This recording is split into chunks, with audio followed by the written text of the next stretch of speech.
right now where y'all are supposed to be developing not just long-lasting but meaningful relationships.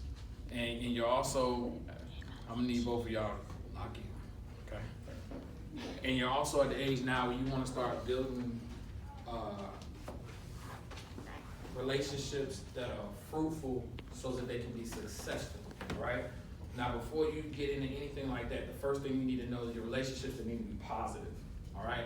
Everybody in this room, raise your hand if you know somebody in a relationship, whether this is family, friend, boyfriend and girlfriend, homegirl, folks just kicking it. If you know somebody in a relationship that is not positive, everything they say out their mouth is negative, they're God. People like that drain your spirit, all right? They're like vampires. They will suck the life out of you, okay? But we're going to come back to this right here because there's a way to counteract this right here, all right? By being positive. We're going to come back to being positive, all right? So everybody say, what's the first thing you need to do to build strong relationships? Do what? Be positive, all right? Second thing you need to do, learn about that person. You cannot be in a relationship with somebody that you don't spend no time and you don't learn nothing about. Some of y'all see somebody on Instagram, some of y'all see somebody on Facebook, and you like 2 or 3 pictures, and then you done, you smitten, you in love. Your stomach getting all bubbly every time they post. Your heart fluttering. That's just the chili dog and your stomach going bad from lunch. I promise you. It's not love, all right? You've not spent time with this person. Do not, I warn against this because y'all are teenagers. It's an easy trap to get in. And a lot of stuff y'all are doing is social media driven, all right? You want to put yourself in a position where you're actually actively learning about somebody, okay? You can't serve well those you don't know well. Relationships about service. Everybody say service. Service. If you're not willing to serve somebody, if you know you don't even like them like that, don't be in a relationship with them. No, actually, love is the foundation. No, that's real. Service is about love. Hear me now. That's all I say. If you say you love somebody, you have automatically committed yourself to service. And he's absolutely right. So if you're not willing to go there, you don't need to be in a close relationship with this person. It's okay to be an acquaintance. You got friends and acquaintances, okay? Now, when you move past that, you have different levels. Hey, fellas, that's on film. What? Keep filming, so I'm just reminding them it's on film. We are playing. So, all right, so now there's 3 different levels of love. We need to get to this real quick. I'm glad he put that out there because I was going to get to it anyway. You have eros, agape, and phileo. All right, so everybody say eros. Eros. Eros, that's error. That the Greek word from that for eros is it means error. Say error. Error. That's your physical type love. That's your carnal thing. You're attracted to this person for the way they look, and that's all it boils down to. All right. The minute they stop looking good, you stop being attracted. Y'all know what it is, women. Y'all know what I'm talking about, young ladies, fellas. Y'all know it too. You ain't got to admit it because your girlfriend might be in the room or your girlfriend homegirl might be in the room, but y'all know what I'm talking about, okay? Everybody say phileo. Phileo. All right, phileo. All right, that word comes from, there is a city in the United States that sounds similar to phileo. What city would that be? It's a large city. Phileo. What city might that sound in? Philly. Exactly. Philadelphia. Philadelphia is a city of what? Brotherly love. That's what phileo love is, all right? So as you're, hold just a moment, just put a pin in that, okay? All right, and so as you're experiencing phileo type love, that's a brotherly, sisterly type love. This is my homeboy, this is my homegirl, you know, this brother and sister, cousins, family, friends, that's a very platonic type love, okay? Now you have agape. Everybody say agape. Agape. That's God level love. That means I'm going, like 1 Corinthians chapter 13, you know, love always hopes, always trusts, never fails type love, okay?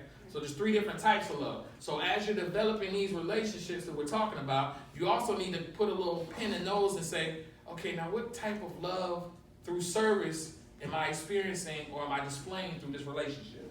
Y'all understand that? Okay, now, let me get to your question. What's your question? Have you ever been to Dubai? Dubai? Yeah. No, but I want to go because I would like to go to the Burj Khalifa. I've been in school forever. I have a double doctorate in ed leadership and organizational leadership. I'm finishing my counseling degree. I've got 3 more semesters left, and one of the first things I'm going to do is start traveling. So it's interesting you mentioned that because it's a conversation I had with somebody last week. I want to go to the Burj Khalifa. I don't know if y'all know what that is. It's like one of the largest, I think it might be the largest building on the planet. It's dope too. All right, now, serve them. We just talked about this. Be sensitive to the needs of others. Whether you're doing it out of just a caring act or whether you're doing it because it's something that they need at that moment. You have to be sensitive to the needs of others. You cannot be in a relationship with somebody if you will not be sensitive to your needs. That is selfish. Raise your hand if you know somebody's selfish in a relationship. Did y'all just roll your eyes at each other? No, I'm talking about Oh, okay, all right. Raise your hand if you know some people in relationships who are selfish. This ain't just boyfriend and girlfriend. This is family. This is friends. Who wants to be around selfish people? Nobody. Now, is that building and now is that... Oh, no, I'll be selfish with you. Well, at least there's balance in that relationship. All right, listen. Here's the reason why this is important. Remember I said relationships about service. If you're not willing to serve somebody, you don't need to be in a relationship with them. So as you're serving people and as you're in a relationship with these people, you also need to be aware that this person has needs. Their needs are not your needs. Your needs are not their needs. But if everybody is serving the other people they're in relationships with, everybody gets what they need. Think about it. If you need 5, he got 5. He needs 7, you got 7. All right? If y'all are friends, you got him covered. Y'all in a relationship together. He got you covered. Everybody's getting what they need in a relationship in order to be successful.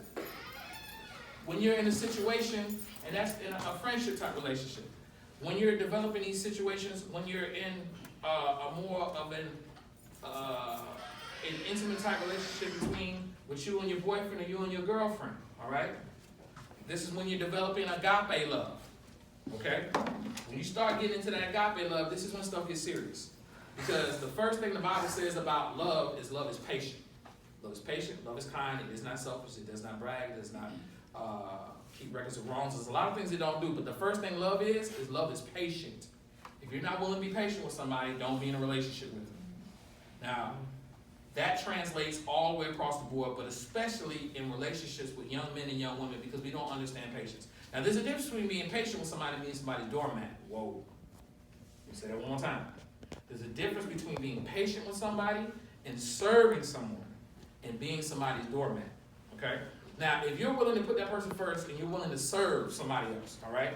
Well, you have to understand that you're not a priority right then, they are. But now, in a healthy relationship, it's going to be your turn because everything, the old folks say, well, don't come out in the wash, it come out in the rinse. Everything is on the wheel. So it might be their turn this time, and next time might be your turn to need the attention. So you need to be receiving attention from this relationship. If not, that goes back to what we were talking about before, vampires. They just suck the life out of you, and you have to be able to identify it. And you'll be able to identify it real quick because you're looking at this, and you're considering, all right, I'm serving this person, is this person serving me? Okay, if they're not serving me, I don't need to take this relationship as serious. Don't throw the baby out with the bathwater. This could be a person who just needs you to be positive with them because they need somebody to be positive with them about the situation long enough to figure it out. But don't be as committed. You change your level of commitment. You got it? All right. That's service. I told y'all we come back positive constantly. All right? Appreciate the differences as well as the commonalities. To love somebody the way God loves us, we have to see them the way God sees them. Think about that. I want y'all to let that resonate.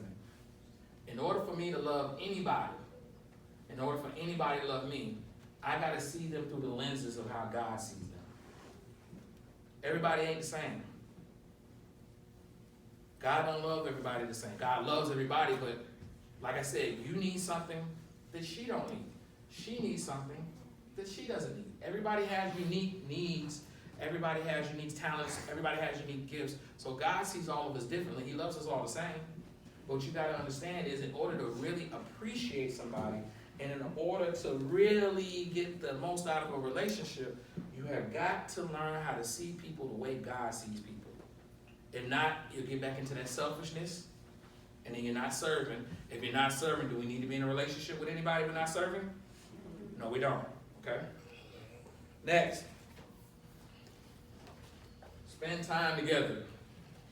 This goes back to what we were talking about at the beginning. You cannot fall in love. You cannot have a dope relationship, you cannot have a tight friendship with somebody you do not spend time with.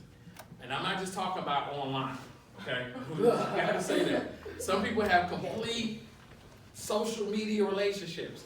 They meet, they fall in love, they have arguments, they break up, and then they hate this person. And all of this has occurred on a social media platform, and they never even met the person face to face. You gotta spend time with these people, okay? Y'all follow me?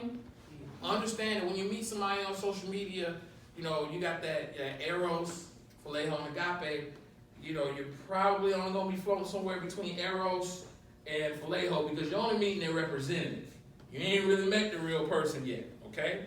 So in order to really serve somebody, in order to be in a good relationship, in order to have that love you're supposed to do to build a lasting, fruitful relationship on a good foundation, you gotta spend time with them. Spend time with them in a non-selfish way.